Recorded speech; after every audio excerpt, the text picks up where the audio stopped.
দ্বিতীয় বিয়েতে লাগবে না প্রথম স্ত্রীর অনুমতি। সম্প্রতি ইন্টারনেটে ভাইরাল হওয়া এমন একটি খবরে দেশ জুড়ে শুরু হয় তোলপাড়। অনেকেই ভাবছেন, তবে কি বহুবিবাহের নিয়ম বদলে গেল? হাইকোর্টের রায়কে কেন্দ্র করে সামাজিক যোগাযোগ মাধ্যমে এমন তথ্য ছড়িয়ে পড়লেও প্রকৃত তথ্য বলছে ভিন্ন কথা। 1961 সালের মুসলিম পারিবারিক আইন অধ্যাদেশের 6 ধারাকে চ্যালেঞ্জ করে উচ্চ আদালতে একটি রিট আবেদন করা হয়েছিল। গত 20 আগস্ট হাইকোর্ট সেই আবেদনটি খারিজ করে দেন। ফলে 1961 সালে বিদ্যমান বিধানগুলোই বহাল আছে ও আইনের কোনো পরিবর্তন হয়নি। বিদ্যমান আইন অনুযায়ী কোনো ব্যক্তি প্রথম বিবাহ বহাল থাকা অবস্থায় পুনরায় বিবাহ করতে চাইলে তাকে অবশ্যই স্থানীয় সালিশ পরিষদ থেকে অনুমতি নিতে হবে।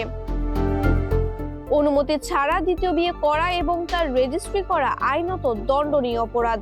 আইনি প্রক্রিয়ায় বলা আছে, বিয়ের আবেদনের ক্ষেত্রে প্রস্তাবিত বিয়ের কারণ ও বর্তমান স্ত্রীর সম্মতি আছে কিনা তা উল্লেখ করতে হবে।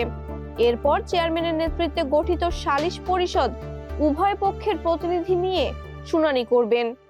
পরিষদ যদি প্রস্তাবিত বিয়েটি ন্যায়সঙ্গত মনে করে তবেই নির্দিষ্ট শর্তে অনুমতি দিতে পারে, তবে আইনি প্রক্রিয়া শেষ না করে দ্বিতীয় বিয়ের কোনো সুযোগ নেই। সালিশ পরিষদের অনুমতি ছাড়া বিয়ে করলে আইনের 6 উপধারা অনুযায়ী বর্তমান স্ত্রীর দেনমোহর তৎক্ষণাৎ পরিশোধ করতে হবে।